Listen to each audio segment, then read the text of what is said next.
This podcast is brought to you by the Heldridge Hotel, New Brunswick's only 4-star hotel and a preferred hotel of Rutgers football fans. The Heldridge helps you make the most of your game day weekend, providing premium accommodations in the cultural heart of downtown New Brunswick. Restaurants, bars, theaters, parks, museums, and more are only steps away.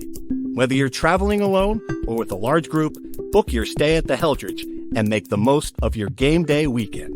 Visit theheldridge.com today. Legendary reliability, excellent resale value. Check out Toyota's amazing lineup of affordable SUVs, like an adventure-ready RAV4 or spacious Grand Highlander. Visit buyatoyota.com for more. Toyota, let's go places. From NJ.com and the Star Ledger, welcome to the Rutgers Rant, your one-stop podcast for the Scarlet Knights, with your hosts Steve Politti and Rutgers insiders Brian Fonseca and Pat Lenny.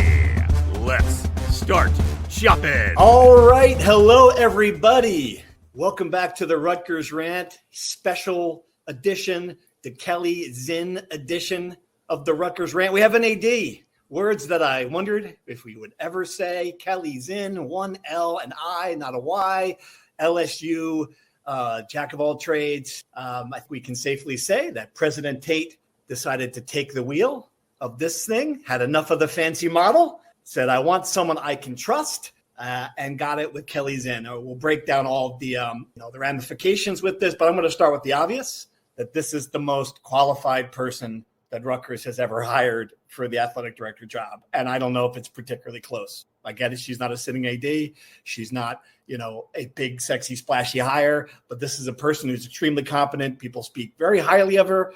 Brian, you did the 5 things to know about her. What else can you tell us, the audience who might not know who she is, about Keli Zinn? You came up the top with the hot take there, but now that I think about it, maybe Bob Mulcahy is the closest thing to saying she's the most qualified athletic director of all time. Is quite the, at Rutgers. Well, what is the number 2? Let's go through it. This is a good point. Pat Hobbs was a law school dean. Tim Pernetti, as highly recognized as he is, was a TV exec. Julie Herman, she had as far as good resumes go, she had a resume, but she didn't have anything to do with football or basketball. Keli Zinn is the football administrator for LSU at LSU.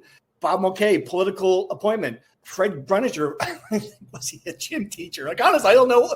Going back in time, then you're in the dark ages. I don't think there's any question that Keli Zinn's accomplishments are a top seller. You make a compelling argument, and I agree with you after you go through it. I appreciate it. Look, I would say this. If this hire had been made 3 months ago and was the first option and they went right to it, I think we'd be saying it was a great hire with a lot of potential, and we'd really be talking it up. And I think it should be talked up. But I do think that the messy, winding road it took to get to this point, having a candidate reject you, going against the premise that you originally started with, wanting a pioneering CEO type deal, which, as you alluded to, probably is dead at this point if you're hiring as much of a career college sports administrator as possible. So I think that muddles the things. But if you look at Keli Zinn, right, she's been the number 2 at 2 really good athletic departments for 20 years. She was at West Virginia for 2 different decades in multiple capacities, one as a student, one as an administrator. She worked in the Big East office in compliance. She worked in the compliance office at Maryland, and she's at LSU, which is about as big and successful and powerful of an athletic department as there is in college sports, right? So she has the experience. My big question that is not just for Keli, but is for anybody coming into Rutgers. I know we say a lot that Rutgers is different. I think in her case, the big difference is that at West Virginia and at LSU, people are lining up to give you money and to support the school. At Rutgers, you are trying to find anybody with a pulse and 7 figures in their bank account that would be willing to give you a crumb, right? So I think, especially now in this new era, that is the big key. Can she leverage her relationships? Can she leverage her personality? I found her to be very impressive from the interviews I've watched in the last few days. Can she do all of that? I think you could look as qualified as you want on paper. I do think there is something to be said that Rutgers is different and not necessarily in a great way. But the best thing for her, I think, is that she can mold the athletic department in her image. There's practically 3 people left, I might be overcounting, in the athletic department at the senior level. So she has a big opportunity here, along with the alignment with President Tate, to revolutionize Rutgers athletics. We'll see if she can. Pat, what's your first impression of one? Obviously, there's a lot of talk about not being an athletic director. I thought at initial, if they're going to go to this traditional route, they would get a sitting AD. That to me knocks it down 1 point. But, to Brian's point, can someone from the outside come in here to our insulated world of New Jersey and make it work? That was exactly where I was going to go with this. And I'm glad you guys both hit on it because I think it's very accurate. We went through the list of how people were hired at Rutgers. A lot of political hires. This is an outside perspective.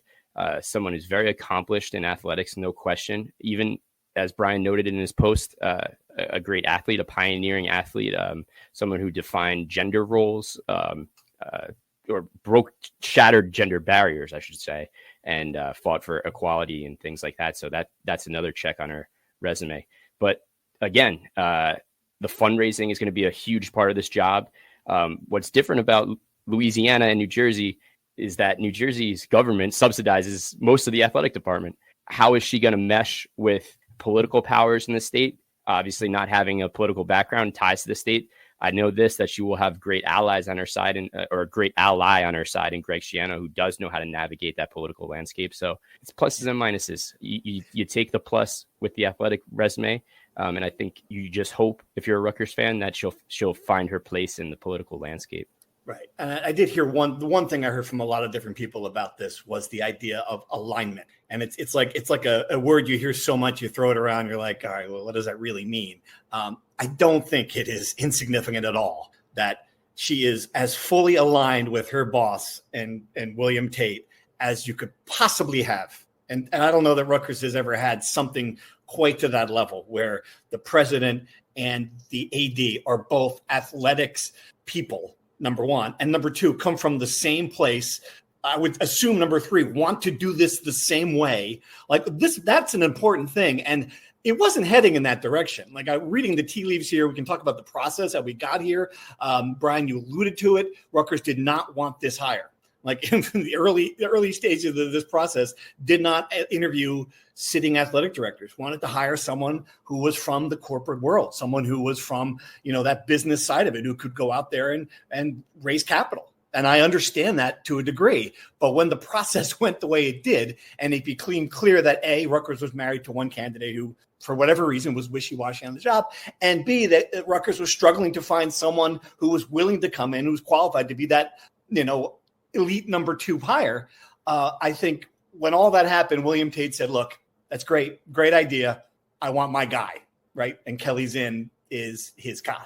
Yes. And I think ultimately it might be a blessing in disguise because we'll never know, obviously, what would have happened if Brian LaFamina takes this job or any other CEO type, executive type takes this job. But something that I had not even thought of until I've seen some reaction to this hire is like a CEO would be someone that is more prone than a lifelong college administrator to the ever-growing possibility of private equity entering college sports. And I think if you're Rutgers, you don't want to be the school that is one of the first to enter private equity, because private equity, from what we've seen across industries all over the country, is they come in, they skin you down, they take all the money they could possibly make out of you, and then they leave you on the road, right? Or the alternative is some entity that wants to sports wash itself, puts millions and millions of dollars into you, and yeah, you're successful, but at what cost? So Saudi Prince is going to buy Rutgers basketball. Is that what's happening here?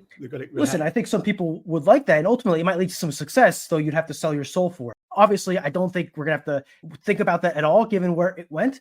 That's something that came to my mind after reading the discussion. I think, look, if you're Rutgers, the pioneering thing made sense on paper, right? Like you've been unsuccessful for the most part for 150 years. Maybe try something different, maybe try to be proactive, as I've said many times on this podcast, instead of reactive. But that could go well, or that can go spectacularly bad. At least now they're trying their traditional model with someone, to your point, who is as more qualified than maybe anybody ever has been at Rutgers. And we'll see how it goes. I think she's coming into this, though, with eyes wide open about the challenge, particularly now with all the changes happening in college sports. She seems prepared to handle all that. Yeah. And Pat, I guess that's a good transition to like I'm making a list of trying to come up with the biggest challenge. I mean, you could sit there for an hour and a half just going through it. It's probably revenue generation, but I would say that I saw a number where, Rutgers has like 9 million in annual giving and LSU is like at 60 million. And just crazy stuff. Like it's a different world for her. That's got to be number one on the list, unless you want to make a compelling case that there's something else that's a bigger challenge. Wow. No, it's absolutely the money. No question. That's always what it is at Rutgers. And I think that is obviously challenge number one. But like I was saying, with the way the government subsidizes this entire university, that's something you don't get in Louisiana. So a little bit of a reverse situation there. Interesting way to see it either way. But tradition, academic support. These are bigger type questions, how that's all handled. LSU is not Rutgers academically. I think that's safe to say based on rankings and all sorts of academic criteria. But I know we've talked about that when President Tate was hired. So yeah, I just think at the top of the list is revenue generation and just overwhelming support. Right? There's a buy-in in Louisiana that supports their state school. In New Jersey, that doesn't happen. Rutgers does not draw a New Jersey population of fans. And that's the biggest thing holding it back in so many different. Brian, what else is on your list? A few things. Facilities, at the bare minimum, fixing the RAC, whether that is creating more bathrooms and more premium seating, which had been talked about for years, whether it's following the Pat Hobbs fantasy and building a brand new arena. It sounds like she was working on doing that at LSU, though there was a bit of a I'm not sure, snag in the process because the model they had was the Moody Center at Texas, which doubled as a concert venue and an athletic arena. Turns out the developers that built that are now under federal indictment because of something along the process. So maybe she got out of Dodge pretty well just in time with that. But I guess the point is fix the RAC or figure out what to do with the RAC, figure out whatever you want to take from the master plan that Pat Hobbs commissioned like 5 years ago and never anything happened, whether that's a new lacrosse stadium, whether that's development of Yersak Field, whatever the case may be. And then figure out where all these coaches kind of stand. You feel pretty good about where Greg Schiano is, Michael O'Neill, Scott Goodale, and then the list really, Meredith Civico, I should say, and then the list really is kind of like figuring out the priorities there, get a good grip on what men's basketball stands, figure out, who's could be next on the chopping block, and just figure out how the money should be divided. Because at LSU, I had seen, she said something like 75% football, 15% men's basketball, 5% women's basketball, 5% everywhere else. She's at a department where they won 2 national championships in baseball, a national championship in gymnastics, a national championship in women's basketball. That's not happening at Rutgers. So she's going to have to figure out the distribution of the money that way. So I guess the answer is she has a lot of things to figure out. And I'm not sure quite what is the priority. Right. Yeah. I think that's some of it is more of an opportunity than a challenge. I think, having so many hires in the staff would be, an opportunity for her to come in and bring her own people. And I think that's what's going to happen. You're going to see a lot of people West Virginia she knows coming into trusted roles. This is another one for me, and it's harder to define, but I want someone to give me a vision for this thing. Like to show me a pathway, to say, this is what we're going to be at Rutgers. This is how we're going to get there. Like, I just get this sense now that it's just, we're in the Big Ten. We're kind of floating along, there's just no central organizing vision for the place, right? Like, what are we going to prioritize? How are we going to, get the resources we need to get there? I just want someone who can eloquently explain that. And I don't think she has to do it on day one. I get it. It's a tough spot to come into a press conference. There's, but at some point I want to be able to see that from Keli Zinn. And it's more of just a leadership thing that we haven't had. Maybe that vision is just how do we, for a few years, get stable again, right?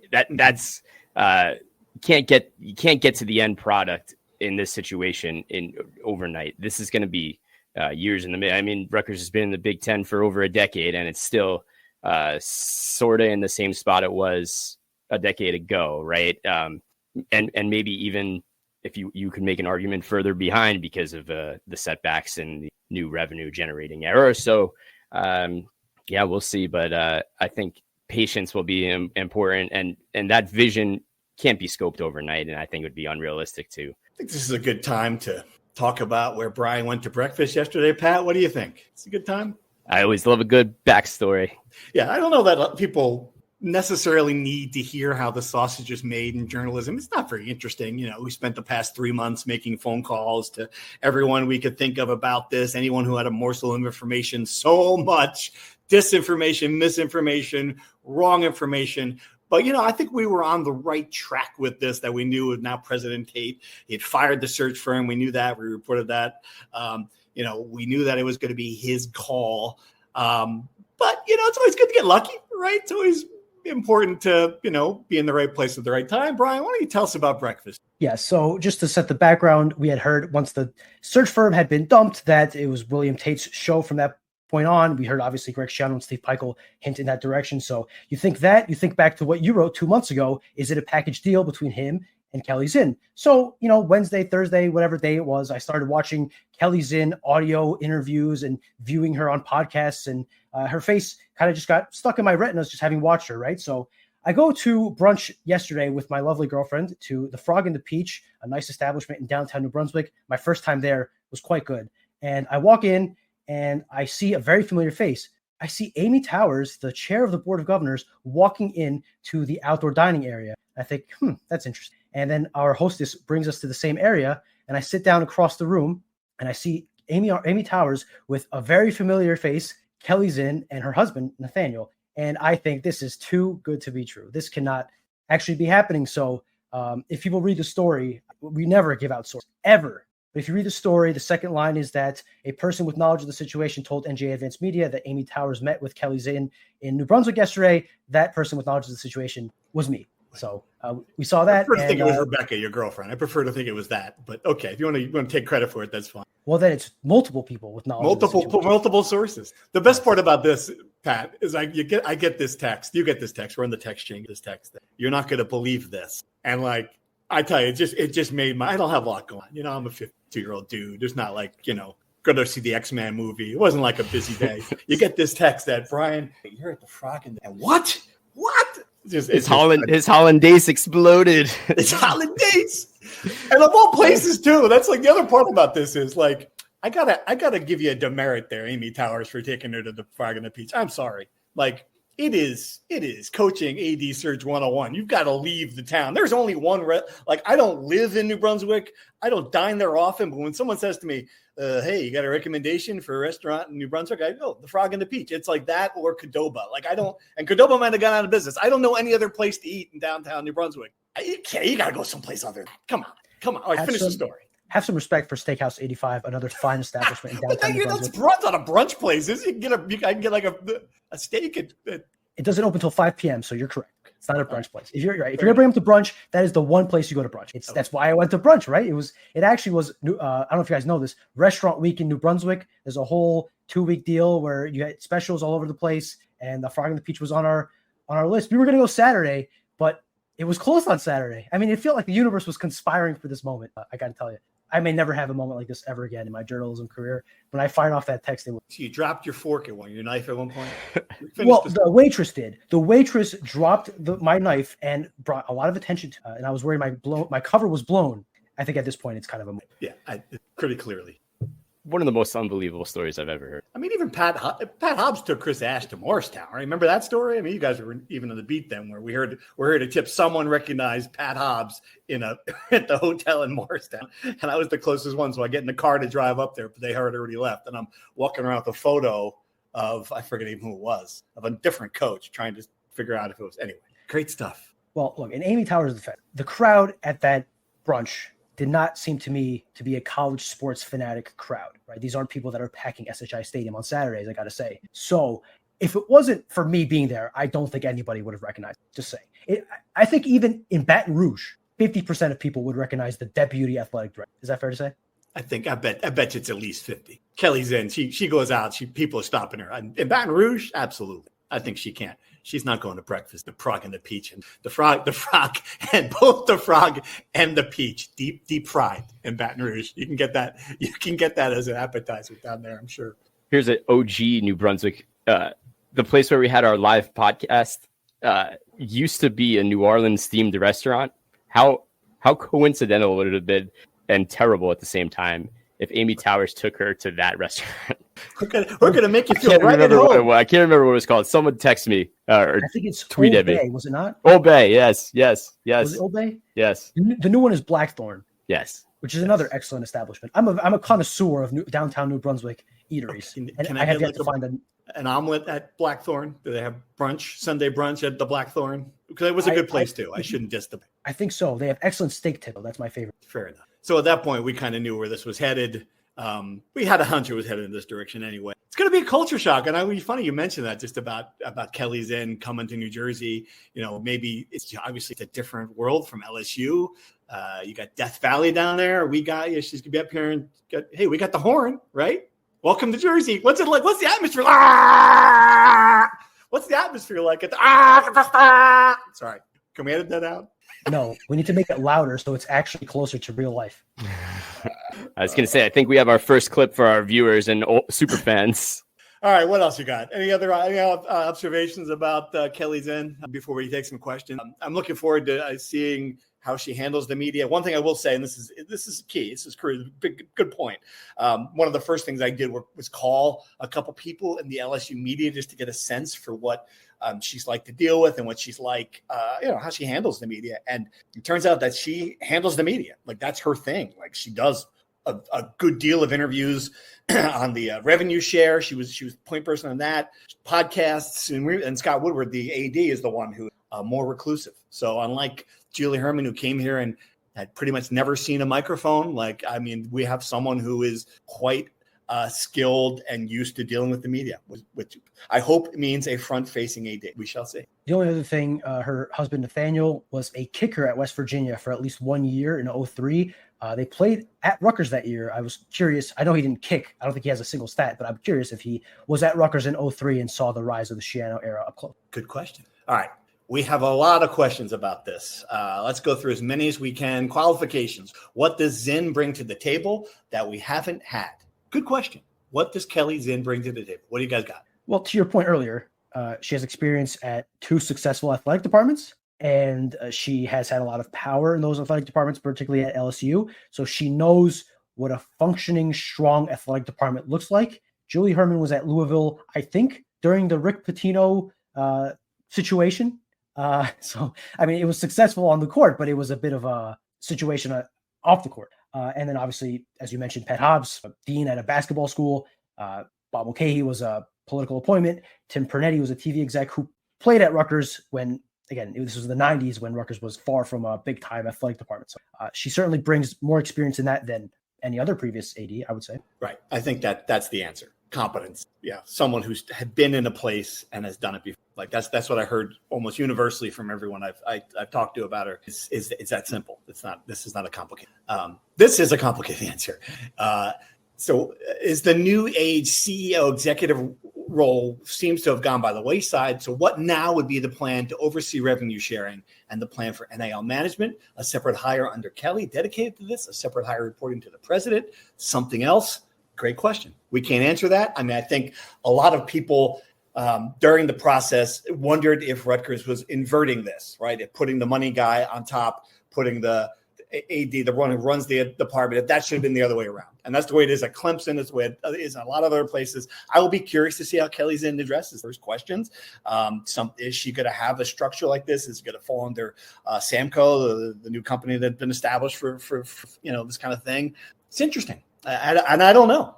At least her background, she was the point person for NIL and revenue sharing at LSU. So I think there couldn't be, to go back to her qualifications, what makes her an ideal candidate. That's got to be number one.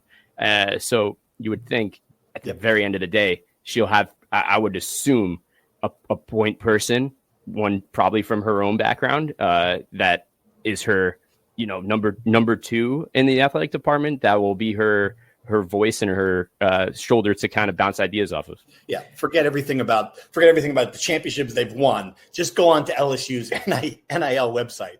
They've got like 5 people running it. I mean, this is the University of Livy Dunn, Angel Reese. This is, they know how to do this. Jaden Daniels, Paul Skeens, yes. Big time athletes, big names that transcend college sport. The thing is, they have a blank slate here. right, with the athletic department, not only at the senior level, but just, and she has worked at an athletic department with, she said on a podcast, 350. That's a lot of people that were working beneath her that I don't think Rutgers is ever going to get to that size. But I am curious about the structure. I'm curious how they will basketball hire a GM? Like, will that be part of the structure? Like, will there be people leading programs that then report to her? Is she going to have one point person in the athletic department handling all that outside of football? How does she work with football? Like, how interconnected are those offices after with, in the previous regime, it was essentially two separate entities. Are they going to get closer? Are they going to work together? I think there's a lot of questions that, hopefully we get answers to in the coming months, but that she's going to have to figure out what works. All right. Another question. Do you guys think the idea of hiring some outside the box pioneering hire was as harebrained as I did, seeing how it would appear that we've never actually tried hiring a qualified person in college sport before? Again, I think it just goes back to, I don't think it was harebrained. I think it's a good idea, but it comes back to the person. And if you look at the candidates, look at the finalists, like why weren't they comfortable going from the number one finalist to the number two? Like, there's a lot of questions. How many people are out there like a Brian Lafemina, who's the person who turned them down? Like, the list doesn't appear to be very long of people who have extensive backgrounds in raising money on that side of sports, who are also in position to take over college athletics. Like, there's a lot of boxes here to check. I think that was part of the problem. Like, they got married to not the structure, but the. Like any idea, it sounds good in theory. You could argue the positives, you could see the negatives. Ultimately, we wouldn't know what would happen, unless Lafemina was hired and he could, all the questions we have now about structure and hiring people for Keli Zinn would be the same for Lafemina. I like, as the person, again, who pushes for being proactive, I liked the idea. They just couldn't execute, which, again, we'll never know how it would turn out. I still think if you were able to, rather than take 6 weeks to figure out if he's the guy, cut that in half, maybe things would have worked out better. But in theory, on paper, I like the idea. Right. Another question. It's not everyone was like waving the pom-poms. Does this hire have a failing to meet the moment feel to it? We essentially hired LSU's Ryan Passari, except with no ties to Jersey or Rutgers. Without that background, how does this person raise money to make us competitive? What is the sales pitch? I mean, I just disagree with the analysis. I understand where you're coming from. No Jersey connections. The one strike against this, again, I thought if you're going to hire someone with a traditional background, you would hire someone with a sitting AD. But now you're talking about, okay, do you want the AD from Tulane, or do you want the assistant AD who's essentially running the show from LSU? Like, who has a relationship with that's what you're weighing. You're not getting the AD from LSU. You know what I'm talking about? This is what you're weighing. So, I see what the point is. What do you guys feel about that? Like, is there some risk associated with this hire? When Rutgers decided to hire William Tate, I think it already decided that this is the direction it was going. I think that's kind of exactly how you alluded to. So if Rutgers University was okay with hiring an academic from the SEC, that was the model it was going, and this was the hire that was probably going to happen. So, I just think I agree with you. I'd rather have LSU's Ryan Passari than the AD of Tulane. I absolutely agree with that point. I think I'm not sure I agree with the analysis of the Ryan Passari of LSU. LSU is not Rutgers, right? Like, Ryan Passari worked at a university that has not won a national championship a team national championship in how long, right? Like, LSU won 4 national championships in the 4 years she was there. It's a big time difference, just not as the person, right? I'm not comparing Ryan Passari to Keli Zinn. I'm comparing the situations they were in, just completely night and day. Rutgers failed to meet the moment 4 months ago when they still hadn't hired an AD after Pat Hobbs resigned in August, when they went an entire calendar year, maybe when they got to their second interim athletic director, maybe when they dumped the search firm, maybe when they took a month and a half to get rejected by someone. Rutgers failed to meet the moment long ago, I think. I think ultimately, given the process, given who they hired, and given the pool they had to work with, which I cannot imagine was that deep, I cannot think of many better hires they could have made than Keli Zinn, right? Like, are there better, more qualified people in college sports? Sure. Would they have taken the Rutgers athletic director job? Probably not, right? Like, I think this is about as good as it could possibly get, which, take that for what it's worth, but you guys tell me if I'm wrong, but I think that's the way I see it. I think you're totally on board. You did hear that there were some sitting ADs who were interested, and they didn't, I don't know if they reached out to them or not. I don't know if President Tate, this is the next question, it ties in. People want to know, how quickly was this decision made? I asked why this is happening right on the eve of Turnkey being told their services were no longer needed, whether it's a great hire or not. Was this rushed if the reports were true that the search would start over? I understand what you're saying. It seemed like they went from, we're going to get the new structure, Turnkey, to, here's Keli Zinn. And it happened quickly. But I'm guessing that behind the scenes, it wasn't happening that way, that I imagine William Tate was going through his mind on this. All right, who do I want if this doesn't go that way? And I give him credit, because it would have been easy as the new guy to say, you know what? I got here late. This is your process.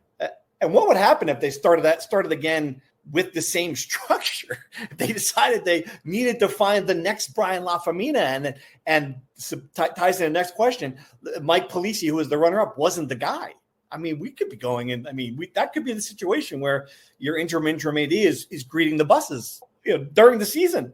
There is some urgency here. Maybe not like, alarms, 4-alarm fire urgency, but come on, they had to get this done. I mean, let's get started. Let's move forward with somebody. I think that's part of it. Yeah, and look, this is some educated speculation, right? But Keli Zinn applied for multiple athletic director positions this offseason. My understanding, she was a finalist for the Georgia Tech job, right? So she has long been actively looking for the job as the leader of an athletic department, right? So I think it's fair to say that she would take this job in a heartbeat, right? It was never a question of whether Keli Zinn would take this job. It was always, would Rutgers turn to her? So I think, I don't know this. I have to think William Tate knows her, would think that was always a possibility. Like, not to say that she was a backup plan, but that possibility of her taking this job would always be there so long as she didn't take another athletic, right? So I think the moment he decided to take charge of this thing, he was going to be the number one, and he felt pretty good about what would happen. So that's why this thing kind of moved as quickly as it did. You hired, look at it this way, you hired William Tate for this. Like you hired Bob Barchi, the previous president, 2 presidents ago, to merge the medical schools. You didn't do that and then tell him how to do it. Like, you hired him to do it, and he did it. Like, so you hired William Tate to take some control of athletics. The guy had been around Keli Zinn at the highest at the games. You saw it's not like he had a casual passing interest in athletics. He was deeply invested in athletics. The man knows her, right? This is not the situation where you're sitting down across a table with tell me about your experience, Keli. Like, there's no, I think this is a different kind of situation, interview wise. That's where it led. Yeah, I would really love to understand the relationship and how different things started to go with the search firm and Turnkey, and how that relationship started to unfold and probably unravel once William Tate was hired as the president, because it seemed his agenda was kind of at a conflicting polar opposite of what actually the search firm was looking for. So at the end of the day, I would like to know what point that happened. That's a great point. Yeah. When did that, was it right away, or was it during the process? Was it a condition of him taking the job? I mean, seriously. I don't know that. I don't know. It's a good question. I don't think we'll ever know. But right. If you want to call me, phone lines are open. Really quick note on the relationship. Keli Zinn signed a contract extension with LSU through 2030. She signed it in March. Her boss, William Tate, signed it in mid-April. I don't know the timing of all this. He took the job at Rutgers, or got the job at Rutgers in mid-May. I have to imagine he would have interviewed by then. The interesting thing to me is that contract, like her previous contract, did not have a buyout. And I just don't know how common it is for the president at LSU to sign contracts. Maybe he signs all of them. I don't know. That just struck out to me. The timing of the contract, the lack of the buyout, and who signed it, just something to throw out. All right, this is a fun one that's floating around the internet involving Mike Polisi, the runner-up, I don't know, was the runner-up to the first process. A long-time sports exec, lots of ties in New Jersey, lots of ties at Rutgers, hypothetical, and one big tie to Peter Cancrove, Jersey Mike's sub-founder.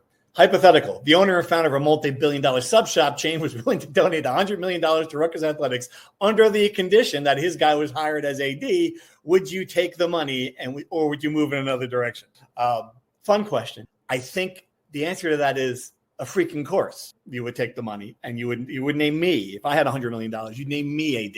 I think. I don't know. We just don't have the evidence that happened. Right. Like, I just don't, I get it. Like, there's this speculation that, that'd be great. That's certainly a good name to have in your Rolodex, that you are lifelong friends with a billionaire. But that didn't, Peter Cancro could have done a million things. Could have called him. It could have lobbied. Could have called me. I would have written a column. Could have done anything. I reached out to him. I mean, it just doesn't seem like that was publicly out there. And again, I it's speculation to think that he was waiting for Mike Polisi to get them jobs so he could throw some of his fortunes at a struggling athletic department. I don't know that that's true. He already does so with the rack, right? He already pays Rutgers to slap his company's name on the rack. If him or anybody offered Rutgers $100 million to hire somebody as the AD, if he asked for his infant son to be athletic director, Rutgers would be stupid not to hire that person on the spot, right? So I have to think that no matter what we think about Rutgers, about the leadership, about the history, about anything Rutgers related, if that situation was even remotely close, 100, 75, 50, whatever that, anything above that, if that was ever a situation and they turned it down, incompetence would be too light of a word. So no, I don't think that happened. I don't think that was ever really. That to me seems more like fan fiction than reality. Because again, if that was even remotely close to reality, they would take it. And Pete Kinkro shows up at football practice. He's around the program, like he's around the school, right? It's not like he needs his buddy that he grew up with in Point Pleasant to show up to suddenly be involved. Like he's around. I'm not sure. Again, if them hiring his buddy would have increased his involvement and his investment in the program, I have to think they would have. Peter Cancro also already has his charity of choice, so he shows it off on the day of giving. Rutgers wouldn't be his charity. Well, this is a charity case for a corporate business to say, oh, like I hate the whole concept of like the vitamin water guy. I think that's like the craziest thing in college sports. Like this like pipeline dream of a corporate partnership that's gonna save the day. I think that's just so crazy. Totally, but it's everyone's hope, though. That's their own hope. It's like everybody's hope. Yeah. All right. There's just we had a ton of questions on Twitter. Can't possibly get to them all. Can she put an end to the football horn? Wouldn't that be great if her first day she's like, talk about winning one for the people and the horn is over. She came up and just, killed it on day one at her press conference. Probably not her priority though, but we'll certainly ask her about it at some point, because that's what we do here at the Rutgers Rant. Will she be able to make us a legitimate contender through NIL fundraising? You got to remember that's changed a lot, right? The NIL part is no longer just, throwing money from donors. There's a lot going on here that involves, a different structure. That's a question we'll ask her. Certainly it's going to be something we're going to have to talk to her about. And what is her experience with fundraising? That's been a big one. Brian, you said that you looked at this a little bit, that she has been directly involved with that part of it at LSU. She was part, I think, of like the strategizing of NIL and revenue sharing. I don't know if she was directly involved with, going door to door, going to tailgates and asking people directly to donate money, but she was a big part of the apparatus of the strategy, which I think is just as important at Rutgers, right? Not only identifying people that would give the money, but having a strategy, a pitch, an idea that you can tell people, like, if you give us this money, we will do this with it. We'll have a plan. We'll work with Coach Shiano, whatever the situation may be. I think she has the vision. And then she also must know, having worked at LSU and West Virginia, the kind of people you have to hire to get the money, right? People that can identify and sell potential donors. So I think that would be a strength of her. And to be clear, this is not just asking Ron Garutti for whatever he's left in his bank account and people like that, shaking down the same 12 people. This is establishing corporate relationships. This is establishing different lines of fundraising. I think that's what people believe is the untapped place. I think that's, again, going to be one of the first questions we ask. All right. I think we've touched on all the questions. If we missed them, I'm sorry. We'll have a press conference presumably this week. We'll ask some of them to her, and we'll see how it is. Sorry to keep doing this. No. The one donor that she would be uniquely positioned to speak with, Joe Agresti, a Rutgers alum, former Rutgers wrestler, billionaire car dealership guy down in Baton Rouge, friendly with Nick Saban. I'm not sure what his involvement is with his alma mater, if at all, but she has the unique connection, working at his alma mater, roots in LSU. I am sure she's ran into the guy. She might have even bought a car from the guy. Who knows? Right. That, if it's not her first call, has to be one of her first calls, because if there's anybody that could be a sugar daddy that's not Pete Cancro, it's that guy. Wouldn't that be great if all this Cancro talk, she brings her own billionaire. I got a billionaire right here. I got a billionaire. We need a billionaire. Oh, I don't want to say anything. What? Need a billionaire. What? The Rutgers Rant could use the billionaire. Rutgers Rant. We have a great sponsor. We're good. Of course, we got the Hildreds Hotel. Yeah. I mean, what more could you want? Well, you can get a car from Joe Agresti's Mercedes-Benz empire and drive it up the turnpike to the Heldrick and stay a night. How about that? Love it. All right. Good segment. We'll have plenty more to talk about her. Also, today, two big other developments happened in the World Football Camp opened, and we have an arrest in the great robbery, the burglary at SHI Stadium. Fonseca, which one do you want to talk about first? I'll be brief with the bulgur. I can't say the word. Now you got me all messed up. Right? It's a hard word. Bulgari. No. Bulgari. There you go. Whatever. Anyway, yes. This is like me. This is like me with Omori or Kaliak Manis. Shiraka. Yeah. Shiraka. Harasimiak. Okay. An 18-year-old man from Piscataway, Brandon Chavez de la Cruz, has been charged with burglary, theft, criminal mischief, possession of burglar's tools, and conspiracy. So he, I believe, pled not guilty from what I saw. I don't know what the situation is. We have not received information from RUPD about what exactly was taken. I opened for all documents possible, and I'm waiting stuff from that. But they found their guy, allegedly, and that's the update. Good to know. I can sleep better at night. All right. Start of football camp. Greg Schiano speaks. He did not speak on Keli Zinn. Did not want to trump the announcement, which a lot of people feel that way. I understand it. What else? Whitey Collier reclassifies. Was that the big news, or was there anything else that was a bigger development at camp? Yeah, Whitey Collier reclassified over the weekend. That was big news because he is the highest ranked recruit Rutgers has gotten in Schiano's second stint, ranked 103rd nationally in 2026. That's pretty good. When you're a top 100 recruit in football, that's incredible. He's this wiry 6'6" defensive end with immense potential. Now he's in the program. He can lift weights, get bigger, get acclimated to the playbook, and most important of all, cannot get poached by Penn State and all these other vultures that are coming around him after he had a huge summer on the circuit, looked bigger, tested off the charts in a bunch of these camps. So if he had not done this, I mean, September, October, Schiano would have been sweating like crazy that someone would come in the 11th hour. Now they have him in. They're going to have to pay him now that he's in the program, but you hope that keeps him connected to the program not only this year, and then he probably he's going to redshirt this year. I would be shocked. He's 6'6", 215, 230, somewhere in that range. Not big enough to play defensive end in the Big Ten, but you give him a year, maybe next year he plays a role. And I think he's a kid, is full of potential. So that was the big news. He's not here yet, to be clear. Has to go through some logistical things, to get it, but he should be in camp sometime this week. I get that he'll redshirt. Will we see him at all in the field, or is that? I mean, I saw a picture of him. It might have been a couple. It might have been an old picture, but yeah, he looked more like a wing forward than a D end. Well, the crazy part about this, just a reminder that this same scenario happened with Antoine Raymond, the running back, last year, right? He reclassified to join Rutgers ahead of time and then played as a true freshman, played really as a high school senior at Rutgers last season. So this isn't unprecedented even for Rutgers, and crazier things have happened. I mean, just like I said, Antoine Raymond is proof that maybe, right, this guy's obviously defensive end is a lot different than running back, but still crazy situation / not crazy. I think the position is the difference here. And he also has a lot of guys in front of him between Eric O'Neill, Bradley Weaver, Jordan Walker, Jordan Thompson. Like, I think it wouldn't be a good sign if he does play, right? I guess it would be a good sign in the sense that he'd be ready, but maybe not a good sign if those other guys are getting beat out by a high school senior, right? So I think maximum he'll play is 4 games to preserve the red shirt. And if he does play, it'll be spot duty, like very specific situations. This is more for the future than it is this. What else? What was Greg's mood? We still have happy Vegas Greg, or is he back to business Greg? What do we have today? Yeah, it's sweaty Greg. It was hot as hell. Oh, yeah. It feels like a sauna according to our own weather reporters at NJ.com.